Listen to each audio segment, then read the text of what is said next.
Hello, I'm Jerry McCaleb, Mayor of the City of Grand Haven. It is my privilege to bring you the following installment of the City Digest. This program is designed to bring you important information about your city government. We know that the tax dollars the city collects is your hard-earned money. City Council is committed to ongoing communication to keep you fully informed about how those tax dollars are being spent. In 2012, we will bring you 4 episodes on subjects we thought would be of particular interest to you. They will cover the budget, transportation, recreation, and housing. We thank Grand Haven High School for helping us in producing these programs, and we welcome your comments and questions. Our contact information, as well as contact to city staff, is available online at www.grandhaven.org, or you can call City Hall at 842-3210. We use all technology available to bring you current information about your local government. We have our website, we have programming on the Charter Cable Channel 97, time on WGHN Radio, and are covered in the Grand Haven Tribune. We also have a Facebook page, a Twitter account, plus we send out a newsletter twice a year. So please watch the following program and let us know what you think. Your feedback is very important to us. Hello, I'm City Manager Pat McGinnis for the City of Grand Haven, and I'd like to welcome you to City Digest, a program where we try to bring important information about city operations to you, the cable viewer, and people who might be watching us streaming on the internet on our website. This program is designed to give you a much clearer view of how things work inside City Hall. And this year in 2012, the Grand Haven City Council has directed that we work very hard at being more transparent and communicating more consistently and clearly with the public who pay the bills for the city. This program is meant to bring you those details about your local government. Today, we started out with probably the driest yet most important aspect of local government, and that is finance. The guys with me today are City Council member Dennis Scott and also City Finance Director Jim Bonamy, and they drew the short straw and get to cover finance with me. But I'd like to welcome you guys here today. Thank you. Thank you for joining me. Let's get right into this before the viewers start changing the channel. Jim, the charter that we operate under was adopted by the voters in 1959. Tell me a little bit about how the voters of Grand Haven set this budget process up in 1959 for the city. Well, really, it starts off in November with a schedule that I set up basically for the budget. Essentially, the budget process is the responsibility of the city manager's office. However, you've designated the finance office to help coordinate the activity and bring all the paperwork together to try and make a cohesive budget process work. So we start off by setting up a schedule which kind of lists out all the things that need to be done over time under the basis of the charter and under the basis of what's good management practice. So once we send out that schedule and give that to all the department heads, we review it, see if there's going to be any problems with meeting that schedule. Then we go forward with the structure of getting all the background data together. And there's really 2 sides to it. One is the capital side, your major infrastructure projects that you're going to work with, things that need to be repaired and maintained, that kind of thing. And then also your operational side. There really are 2 different structures, and the city has to kind of manage both of those at the same time. All the departments then are required to send to your office their budget recommendations, literally all the line items and all the capital plans.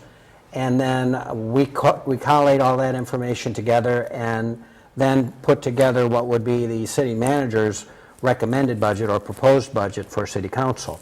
All the departments have to file by about February 1st and get that to you, and then we've got about 2 months where we have to package that all together for the city council to review. So the city council then receives about a 200-page book which covers all of the various things we've talked about internally. And the departments are required to talk to all of their various boards and commissions to see if there are going to be things that those specific boards are interested to make sure we get into that process of the budget. So we actually try to bring all of that together. City Council also in November has a separate meeting where they have a general overall goals meeting and try and figure out okay, what are the real key things that we want to deal with?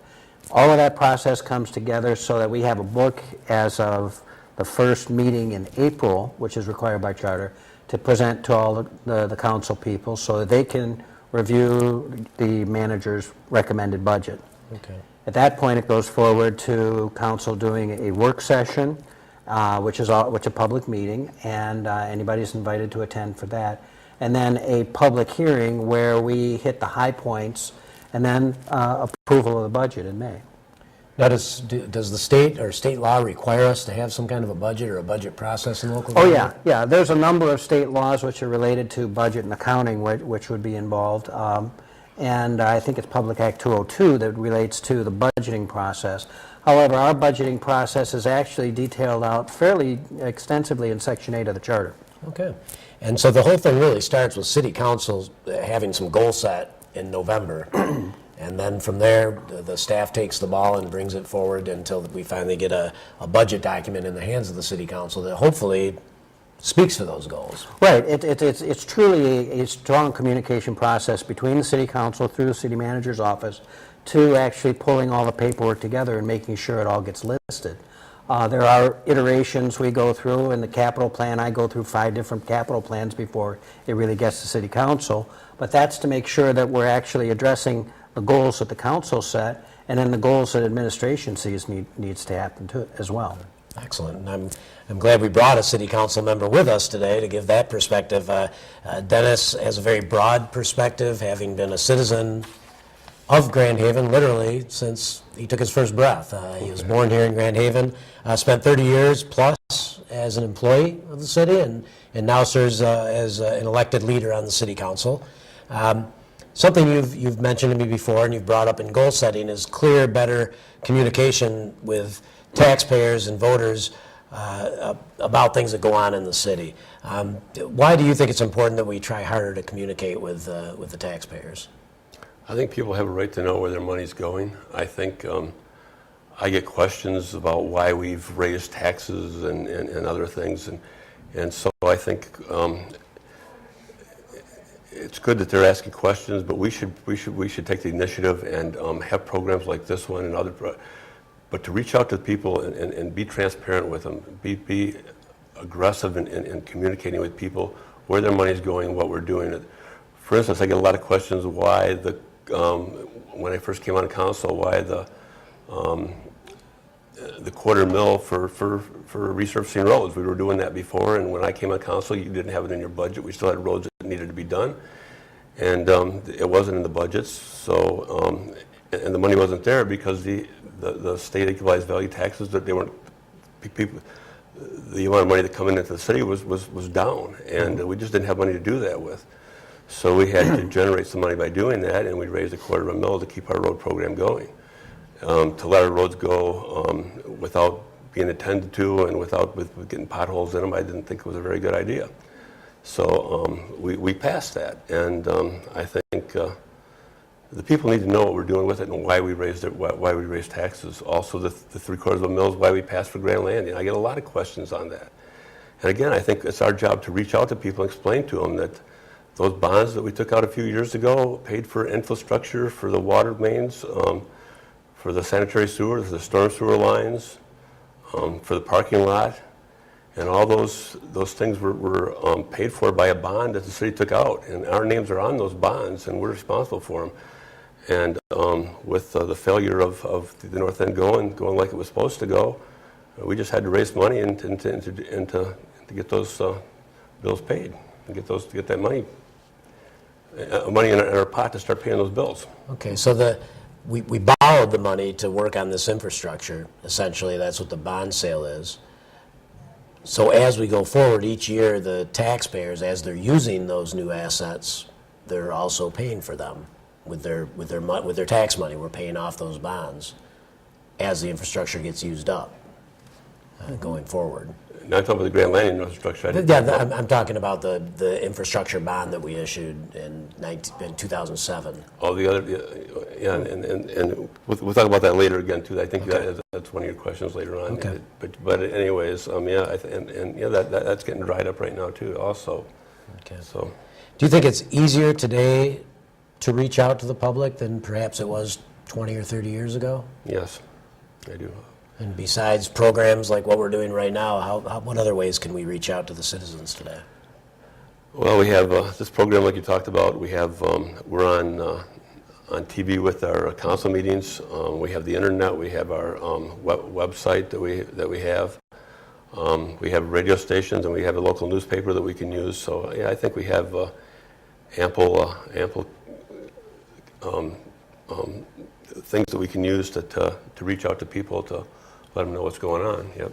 And do you think we can do a better job? We can use that more and more as time I goes do. forward? I think as technology goes on, I think there'll probably be some more things that we can go with that we can maybe even Facebook or something. I don't know, but there's all kinds of things. Are we going to start getting a Twitter from you then? Are you going to have a Twitter, Denny, or a Twitter? I don't think so. I use Okay. Facebook very much. We'll try to teach you how to use Some people Twitter. really do use that. So Okay. Back to Jim, we do this budget then, and we run our city from July 1st through June 30th is our fiscal year. All of our expenditures, everything's approved week to week. It's all at city council meetings, all very public. It's all free information for anybody that wants to know more. But each year we have to do an audit. We do an annual process with an audit, which I also believe is a requirement. Yes. How's that audit set up, and how's it different from the budget process? Well, in the finance department, we're actually working in 3 fiscal years at the same time. We're actually working on the budget process and the development of the future year's budget. We're also working on getting all the information together and documentation for the auditors so they can test whether we did everything we said we were going to do and did it correctly. So that's part of the audit process. And then we're doing the current year operations. So all 3 of those years are going at any given time. Some days I get a little confused about which year I happen to be in for a few minutes, but then I get back into shape and figure out where we're at. So if you think of the budget process as a planning process, then you go into that year and you're operating, you're following your plan, you're doing the things you need to do. Then you go into your audit process, which is to say to the public and to the world that we said what we were going to do, and here's the documentation that shows it. So essentially, that's what the requirement for having an audit is all about. Now, the word audit also means test. So you have to be careful when you think, well, the auditors are going to test everything and cover everything and make sure it all works. If they were to do that, we'd probably spend 10 times as much as we spend on an audit, because they don't test every transaction. They make a random sample, like Gallup does with their polls. They do a sample of our operations. They do a sample of transactions in payables and payroll and receivables. They test our reporting to make sure that the numbers add up the way they're supposed to, this kind of thing.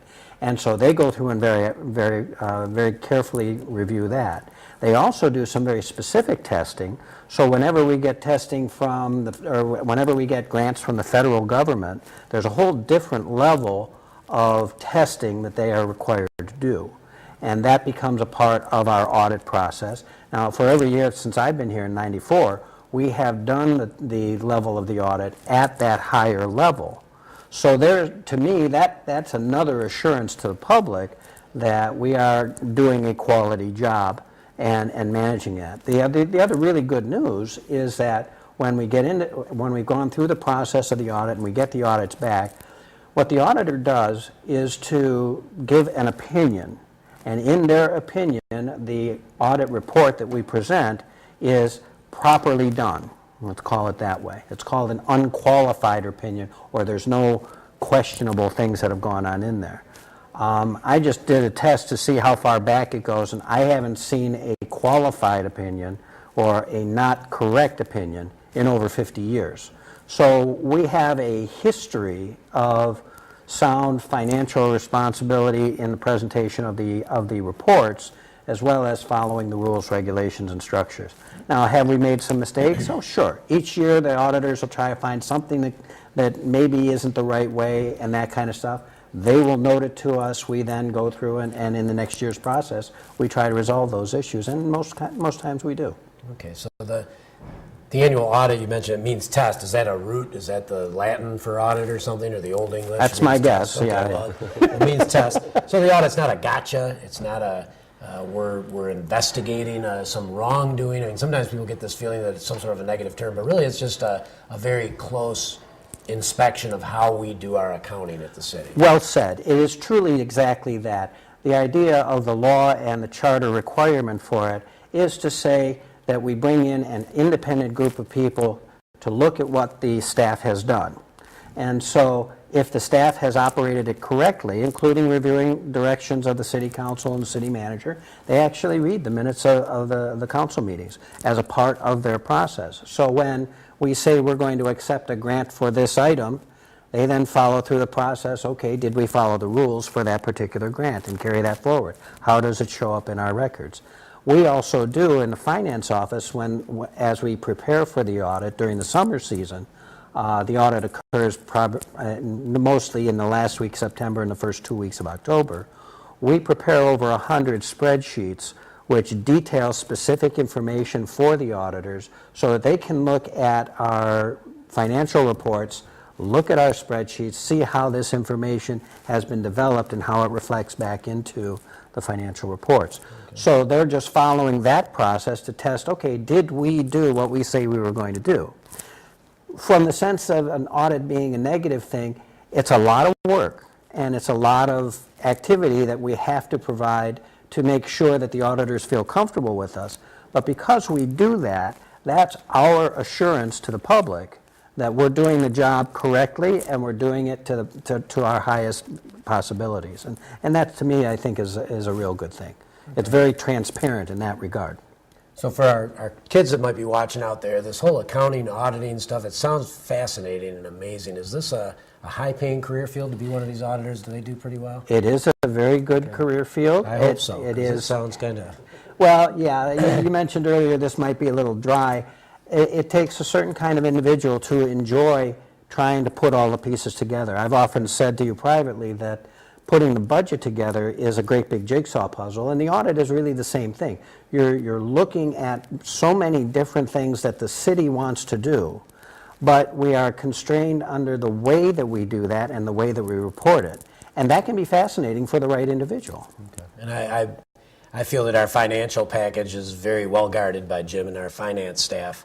The whole financial effort that we make to our rank and file employees is a bit of an obscure, ambiguous thing. They're out fixing water lines, they're out policing our streets and making sure that we're safe in our homes. Denny, do you think our employees in the city, do they get a pretty good feel for the way our finances work? I don't think so. I think, there's some employees, of course, that work with Jim. They get a real good understanding of it. But I think, and probably more of the people in City Hall probably do, but the average person out on the street, I don't think they have an understanding of how our city budget works. I don't think how it gets broken up and how they actually, how their paychecks come to them. I don't think they really understand that. Mm-hmm. I think, if we wanted them to do that, I think, or learn that, I guess we have to pull them out of their regular work day and show them how it works. But I don't think right now the average city employee knows how it all comes together. No. Okay, so if a constituent has a question, they probably ought to come down and talk to Jim, not the guy in the snowplow or in the fire truck. Absolutely. Absolutely. How about your constituents? Do you think they have a reasonable idea of how the finances work in the city? I think if you ask them, they'll be able to tell you what they pay in property taxes, but how that property tax gets all broken up, and how it all comes together and pays the police, fire, and pays the street workers, and all gets broken up into in different categories. I don't think they know that. No. Okay. No. And it's I completely agree. Usually, when I do start talking to somebody and start getting Jim involved, and we try to start unraveling it, they ultimately say, "Just tell me the bottom line. How much do I pay?" Because it is a little complicated. And this next question is one of those things. Be careful what you ask when you don't already know what the answer is, because we have not talked about the questions that we are going to be going through today. But do you think that the people in Grand Haven and the staff in Grand Haven believe that we're a well-financed, solid financial community, or do you think they get a feeling that we're in some kind of trouble? I think right now the citizens of Grand Haven think we're okay. I think everybody that looks at the north end knows we have a problem over there. I think they've known that we took out 3/4 of a mill. I think course, they've all questioned me. I mean, a lot of people, not all, everybody, but I've had a lot of questions about that 3/4 mil and what's going on with that. And we discussed that already, but basically, I think they think we're on a good footing, except for Grand Landing, and I think, of course, we'll talk about that when a little later too in this program. But anyways, I think overall, I think they think we're in pretty good, solid shape again, except for Grand Landing. They don't know how much debt we owe there, what's coming. I think everybody knows that. Just looking at the situation over there, they don't see any growth there. They know we have a problem there. So I think right now we're okay. I think they think that also, but I think they know there's, we have a problem there. Okay, and I certainly feel we've got a very fiscally responsible and conservative city council, but also on the staff side of things, we've got a very reserved finance director who makes sure that we're being cautious every year, and I think the employees feel that, and I believe Jim's been here long enough that much of the community understands that that's his place. And let's get right to Grand Landing. We can jump down to that part. Jim, you've said to me before that Grand Landing is our biggest challenge, but also our greatest opportunity. And tell us a little bit about when this whole thing started, where it's at now, and what's our long-range plan for getting us out of this jam without sticking it to the taxpayers, who are probably justifiably concerned about what's happening at Grand Landing. One of the things that you have to recognize in a financial application and financial planning is that if you can give yourself a little more time to make things happen, you actually solve some problems to begin with. I used to call Grand Landing and that whole issue a dark cloud. I want to be very careful to say that that's not a dark cloud in the sense of that's an impending doom or impending disaster. It really isn't. What it is a challenge for us that we started along a road, we started doing certain things. We sent out a $15 million bond. We figured out ways to make a certain project happen, but unfortunately, due to the economic conditions of the entire country and world during this last number of years, the possibility of making that occur as we originally conceived it failed. So yes, there is a failure in terms of how far we've gotten to that point. But the way I look at it, based on all the assumptions that we had in 2006 and going forward at that point, based on the assumptions we had, there were good, solid decisions made at that point. Now, I will say, and everybody who is listening to this needs to be very careful to hear this, that when you're trying to do developing, it is one very, very difficult. It's very complex in terms of the kinds of decisions you have to make, and there is an element of risk. So who knew in 2006 that we would have some financial issues throughout the country, which then affected our own local process? And I guess that's the point I would say. So to say it's a dark cloud, no, I don't think it's a dark cloud. The good news is that because we have established a firm structure and plan, we have been able to establish that we've got about 5 years where we do have enough cash available to be able to manage payment of the bonds. And that's the goal. You want to keep your bonds paid. That's a requirement of law. It's also a requirement of accounting rules. You don't want to default on those bonds. So we now have a 5-year time frame where we can really work at getting that next developer in, looking at a new process, going through all the process that has to be done through the Planning Commission, through City Council, through possibly the Brownfield Board, all of those kind of things. We will develop something out there eventually. And that truly is the comment. A comment we talked about previously in a meeting was that something will grow out there in time.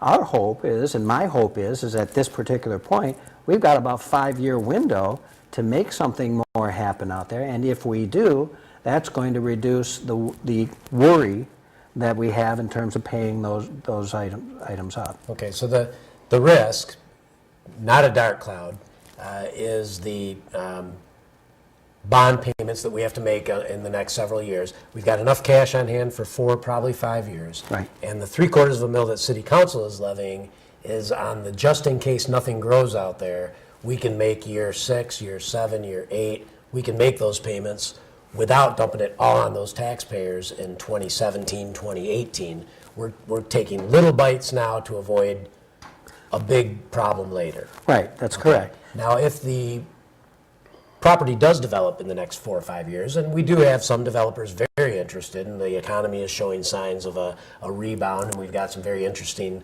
prospects. I don't want to get any false hopes out there, but it does look like we may have some activity out there soon. The dollars that are being collected now, the $750,000 that Dennis referenced, that could be used in the future if we don't need it, if the tax increments are created for street work, for sewer work, for water work, if there are additional funds available. And what's interesting about that concept, Pat, is that that's not something that we as administration are saying we're going to do with those dollars. That's a part of the original understanding of levying this millage, was that, okay, if we need it, our first rule is to make sure we pay off the Grand Landing bonds and stay out of default of those bonds, step one. But step two, if it turns out in the future that we don't need those dollars for that purpose, the council has directed that the only use of those dollars would be for infrastructure projects that we would have. Water, sewer, streets, parks, that kind of thing.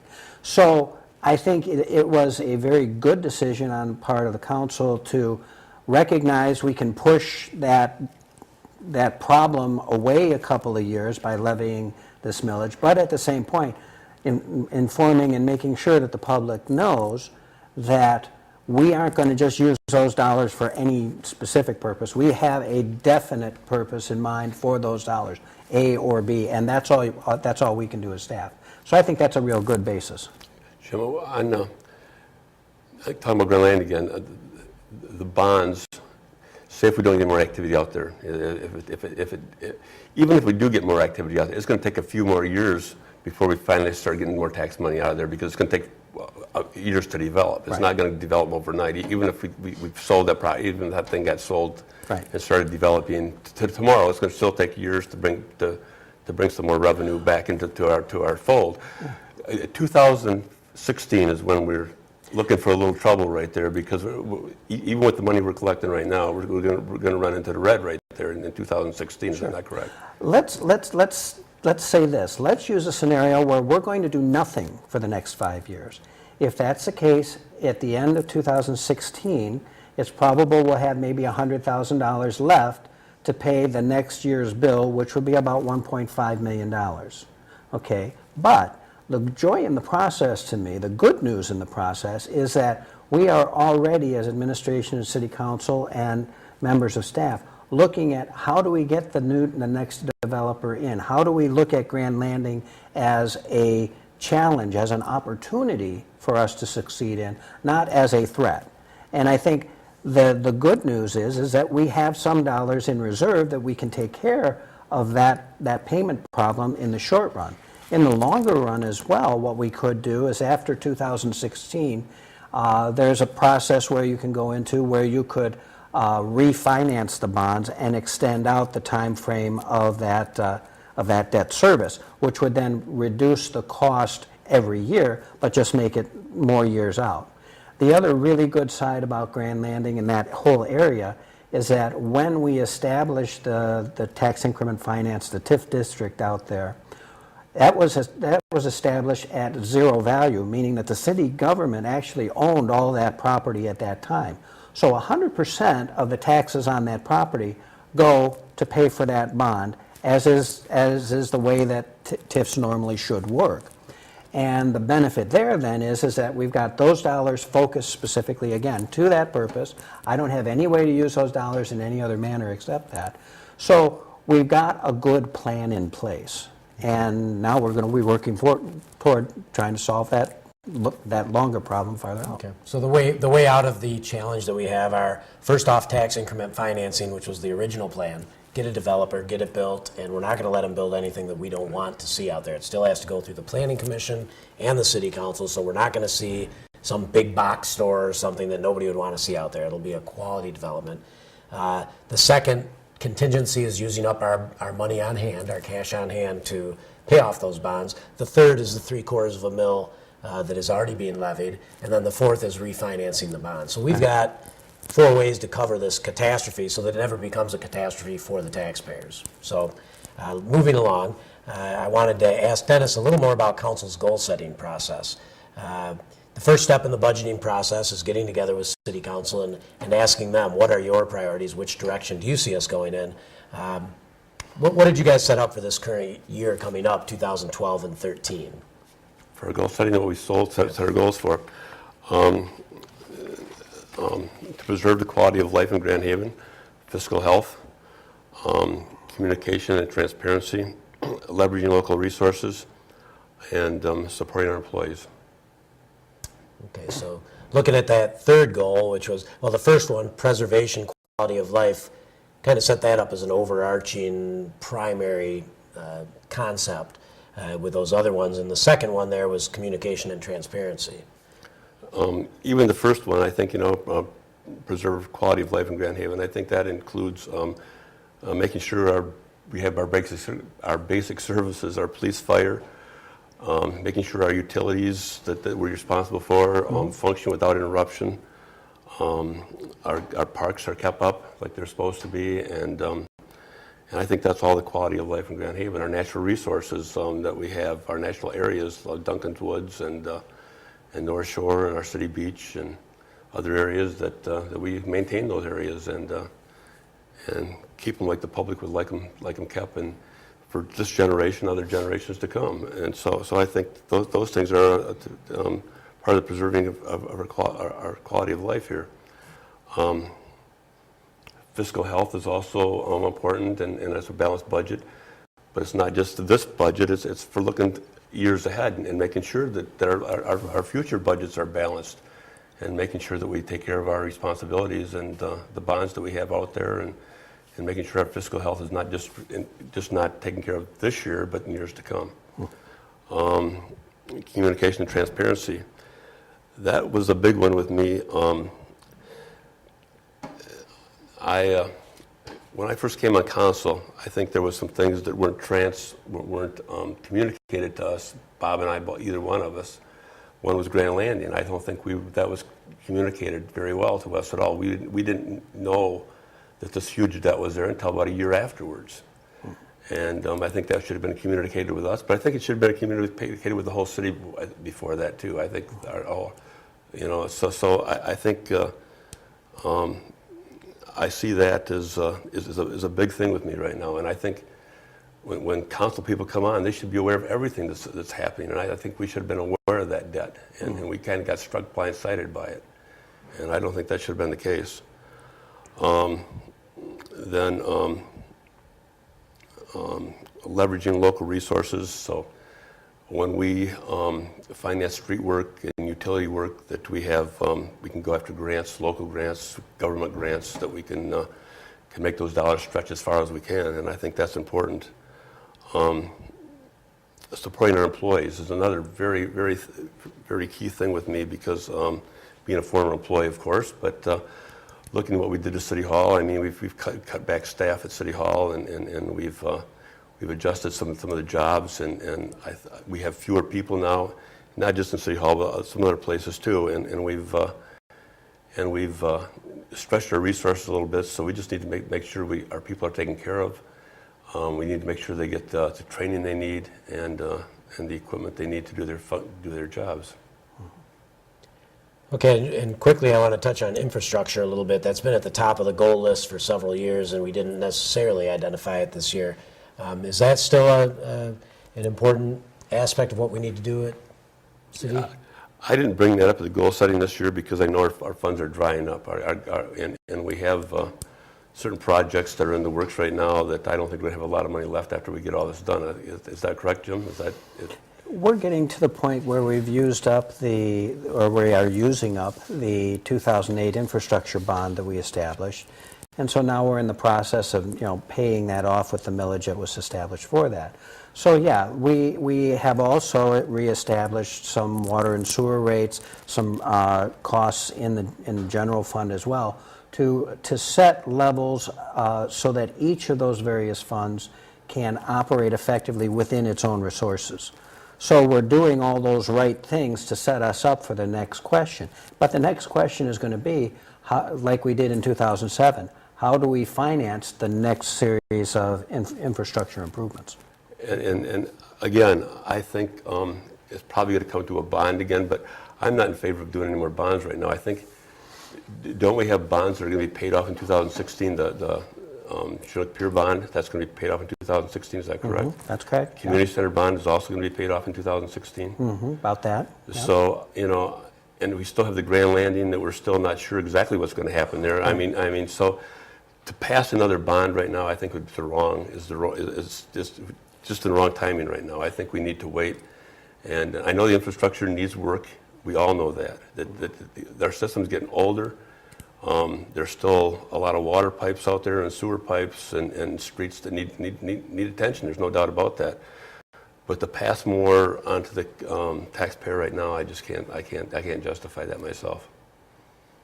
And that's really understandable. I think at this point we've had a good track record over the last number of years of going out, getting the money for various projects, whether it's community center or street works or that kind of stuff. We've done a real good job of bringing the dollars in, matching those dollars with other dollars from MDOT and other grants that we've been able to get. So we've been able to extend those dollars far more than what that $9.4 million in bonds originally was going to pay for. So that was a great step one. And I think we're at that point now where as those dollars are starting to settle and between next year and the following fiscal year, those will probably be all used up. The bond dollars will be used up.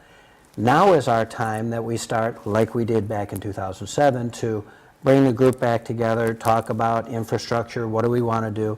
Maybe we get the same group together or another group together to talk about the infrastructure task force and, okay, what's our next step? And so we've got a good couple of years that we can plan for that kind of thing into the future. Well, we need to get ready to wrap up here. On the bottom line, on a scale of 1 to 10, if 1 is being very distressed financially and 10 is in good shape compared with other cities, other municipalities in the state of Michigan, Jim, how would you rate us? Oh, I think we're a solid 9, assuming 10 is great or perfect. I think we're a solid 9 in most cases. While we have had some reduction in tax revenue and the economic conditions have been a little bit screwy the last couple of years, in effect, the city has really managed to reduce its costs as well as keep going with the projects that we've already had in place. So from that sense, when I look at the accounting, when I look at where we are today, I think we're in good shape. We're a 9 out of 10. I have no concern about that. How about when it comes to communication and transparency? How are we doing compared to other communities? Well, the thing I would really ask the public to look at is to continue to look at the website. There is so much on the website. I even find myself going, oh, wow, I didn't know that was there. And now we've got 5 years of audits. We've got 5 years of budgets out there. We're continually adding things to each of the department pages to be able to say, here's things you need to be aware of. There's a whole listing of forms that people need to use to file for all this. What links did you just add yesterday? You just had a bunch of links added. Yeah, we just found some links through the Ottawa County equalization people that are doing our assessing for us. They have one link at Ottawa County, which is comparing millages to all of the other Ottawa County millage, all the other Ottawa County units. So people can check how they're taxed in Grand Haven versus the rest of the places in Ottawa County. Right, and then they also have a state structure which brings in how to calculate what your taxes would be. Now, it's not totally accurate, but it's certainly, for the person asking the question the first time, it's a great resource to start with. Okay, and a similar question for Dennis, on a bottom line with 1 to 10, with 1 being distressed and 10 being sure, how do we rate financially compared to our state government in Lansing and our federal government in Washington?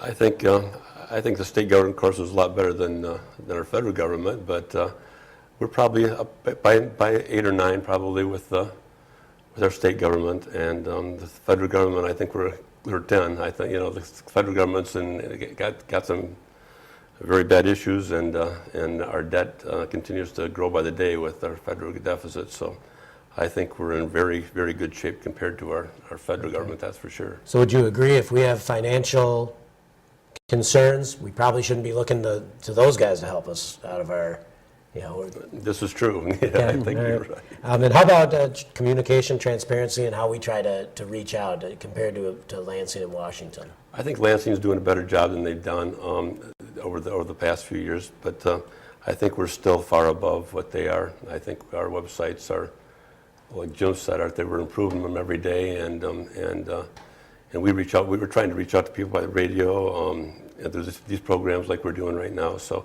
I think we're doing a real good job compared to both. So I think we're probably 8 or 9 again with Lansing, or probably a 10 with the federal government. Okay, and a question I didn't warn you about. You and your fellow council members, are you available via email or telephone if your constituents want to talk to you about that? Yes. We're on the website. Our telephone numbers are listed on there, and they can email us on the city website, and we'll be happy to respond to any questions that we get. Great, and I know that if you just Google Grand Haven, first thing that comes up is our city website, and you can click right on there, so you don't need to know the address. You can just get online anytime, and you can reach right out to your elected officials and us at City Hall. The staff is equally available, and our numbers and contact information is always available, and really 24/7. I think most all of us are around town most of the time, and we'd rather answer questions in real time so don't wait for 8 to 5. You can call us anytime. That's it. That's our fiscal picture in Grand Haven. I want to thank both Councilmember Denny Scott and Finance Director Jim Bonamy for being with me this afternoon. I also want to thank the City Council for encouraging us to do this sort of thing. We're going to be doing several of these digital programs with the help of the schools. We're also going to be on WGHN, on the radio, doing more on the website, doing more mailings to our citizens to try to keep them right up to speed with what's going on and answer their questions. Finally, I'd like to not finally, second to last, thank the Grand Haven Area Public Schools for working with us and allowing us to use their studios here. Also our camera operators, Christian and Tanya, and our technicians back in the booth, Dennis and Mark, are doing a great job for us. And finally, you, the viewer, if you're still with us after all this, I want to thank you for bearing with us through this very important yet dry information. So thank you very much, and I'll see you next time on Grand Haven City Digest.